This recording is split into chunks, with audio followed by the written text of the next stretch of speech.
bonjour à tous. Aujourd'hui, je vous propose une vidéo pour bien aménager le lieu de vie de votre perroquet, soit sa cage. Nous allons voir quel type de cage choisir, comment l'aménager et comment faire pour que votre perroquet s'y sente bien. Car oui, la cage est un lieu important de vie pour votre oiseau et il doit s'y sentir le mieux possible. C'est un peu comme aménager la chambre de votre enfant pour qu'il soit en totale sécurité pendant votre absence et qu'il puisse y jouer à sa guise mais aussi s'y reposer.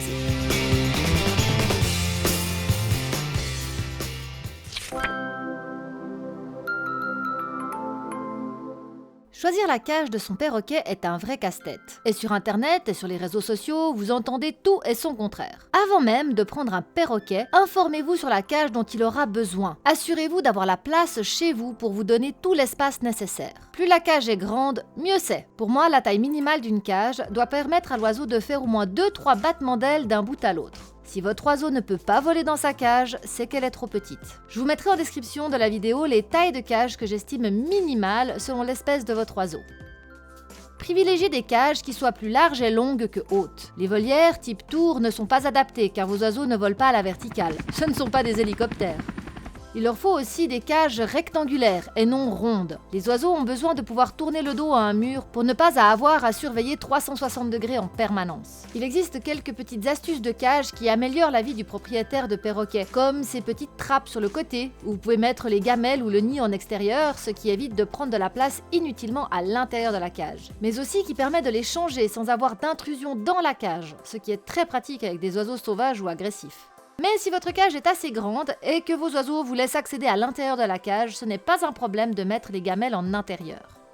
Pour le sens des barreaux, on entend parfois que des barreaux horizontaux c'est mieux, qu'ils grimpent plus facilement, que ça abîme moins les plumes, etc. Mais à mon avis, le sens des barreaux importe peu tant que la cage est assez grande. Si vous décidez de prendre une cage d'occasion, faites très attention à la rouille. Il ne doit pas y en avoir, car votre perroquet pourrait s'intoxiquer en y mettant le bec dessus. Faites aussi attention à ce qu'il n'ait pas d'éclat de peinture, car elle aussi pourrait intoxiquer votre oiseau. Ne prenez pas une cage d'occasion si elle n'est pas en parfait état.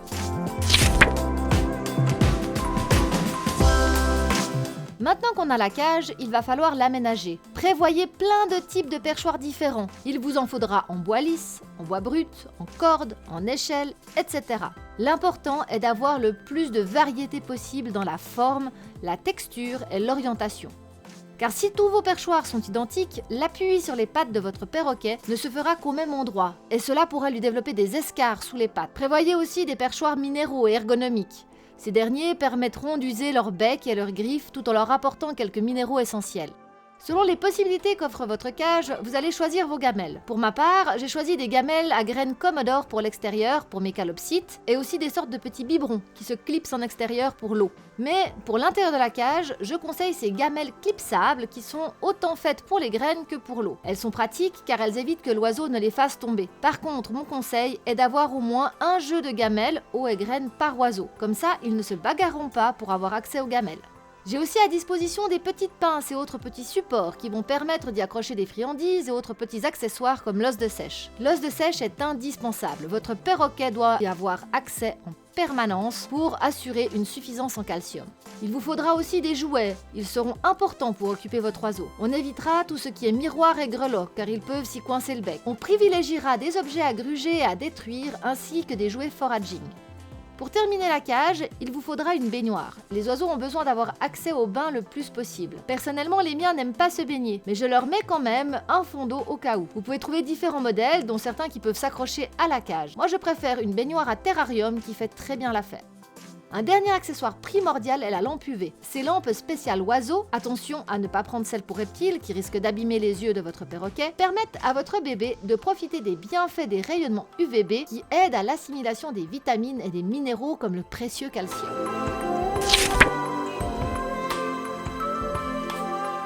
L'emplacement des accessoires est primordial pour avoir une cage saine. Pour commencer, les perchoirs et les cordes doivent être disposés sur les côtés de la cage pour laisser un maximum d'espace vide au centre, ce qui permet d'avoir un espace de vol. Si votre cage a de la hauteur, vous pouvez alors disposer la même configuration sur différents niveaux. Pour les gamelles, si elles ne sont pas en extérieur comme chez mes calopsites, Prévoyez des endroits le plus en hauteur possible, mais surtout, ne placez aucun perchoir au-dessus. Il faut que votre oiseau ne puisse pas salir son eau ou ses graines avec ses fientes. S'il n'y a pas la possibilité d'être au-dessus de ses gamelles, il y aura moins de risques qu'il les salisse. Les jouets et autres friandises doivent être placés sur les parois de la cage, toujours dans un but de ne pas encombrer l'espace de vol. Mettez-les à différents endroits pour les habituer à visiter tous les coins de la cage. Pour la baignoire, si comme dans mon cas vous avez choisi une baignoire au sol, mettez-la bien au centre de votre cage. Si vous avez bien respecté les directives d'avant, il n'y aura rien au-dessus de votre baignoire et elle sera pile sous l'espace de vol. De ce fait, il n'y aura normalement pas de fientes qui pourraient tomber dedans et l'eau restera plus ou moins propre toute la journée. Pour finir, la lampe UV. Celle-ci se place au-dessus de la cage, environ à 30 cm du perchoir le plus haut. On la met sur le côté afin qu'un seul tiers de la cage ne soit en éclairage direct. Faites attention aussi que le fil ne soit pas accessible à travers les barreaux de la cage. Je fais juste une petite parenthèse pour les oiseaux handicapés. Si votre oiseau ne peut pas voler normalement suite à un accident, une taille de plume ou un handicap de naissance, veuillez aménager un maximum de cordes rigides et d'échelles pour lui donner accès aux gamelles et aux autres parties de la cage. Faites-lui des parcours pour qu'il puisse accéder à tout de manière autonome en y allant à pattes. Et si vous avez des oiseaux avec des problèmes de vue, ne changez jamais rien de place. Veillez à toujours mettre exactement à la même place les accessoires après les avoir nettoyés. Un oiseau aveugle pourra mourir de faim s'il ne retrouve pas ses gamelles. Pour le fond de cage, sachez qu'il existe plusieurs théories qui font débat sur le net. La plupart du temps, quand vous achetez des cages, elles sont fournies avec une grille au fond qui empêche l'oiseau d'accéder à ses fientes. Ce qui en soi est une bonne chose. Moi, mes oiseaux adorent jouer par terre. De ce fait, la grille n'est pas du tout confortable pour eux. Personnellement, j'ai choisi de ne pas mettre de grille et de disposer au fond des copeaux de hêtre dépoussiérés. Ils absorbent l'humidité et de plus font un super terrain de jeu pour mes oiseaux. J'insiste sur le côté dépoussiéré. Ne prenez pas des copeaux classiques, car s'ils ne sont pas dépoussiérés, cela peut gravement nuire au système respiratoire de votre oiseau. Si vous n'êtes pas convaincu des copeaux, sachez qu'un simple papier essuie-tout ou même du papier journal feront parfaitement l'affaire en fond de cage. Et je précise que cela fait plus de 40 ans que l'on n'utilise plus de plomb dans l'encre des papiers journaux. Alors il n'y a aucun danger pour nos oiseaux de ce côté-là. L'emplacement de la cage est primordial pour avoir un perroquet bien dans ses plumes. Vous devez le placer dans la pièce qui a le plus de vie la journée. Un oiseau a besoin d'être parmi les membres de sa famille et participer un maximum à l'activité de la maison. Le séjour est à mon avis le meilleur endroit. Il vous faudra trouver un coin de mur libre pour y adosser la cage. Un oiseau a besoin d'avoir un coin aveugle pour ne pas avoir 360 degrés à surveiller en permanence. Veillez aussi à ne pas directement appuyer la cage contre un radiateur et que la cage ne soit pas dans les courants d'air. On tentera de ne pas le laisser trop près de la télévision, car une image trop vive et un son trop fort peuvent les déstabiliser sur le long terme et nuire à leur tranquillité. Pensez aussi à mettre la cage dans un endroit lumineux, près d'une fenêtre par exemple, mais veillez à ce qu'il n'y ait pas de soleil qui tape directement dans la cage, surtout en été.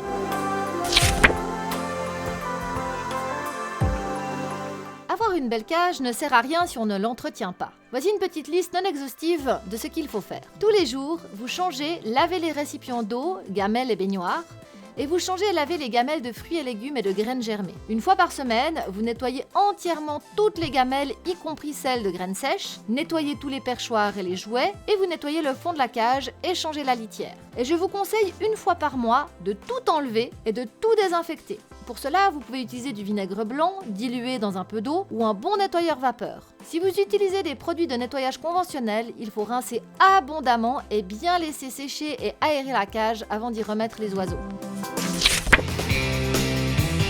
Voilà, maintenant vous avez tout en main pour faire une belle chambre à votre perroquet. Si vous avez d'autres questions, n'hésitez pas à me les demander en commentaire. Mais n'oubliez pas qu'une cage, même parfaite, reste une cage et qu'il a besoin avant tout d'être avec vous, en interaction sociale directe, et que même le plus beau des palaces ne remplacera jamais le lien qu'il a avec vous.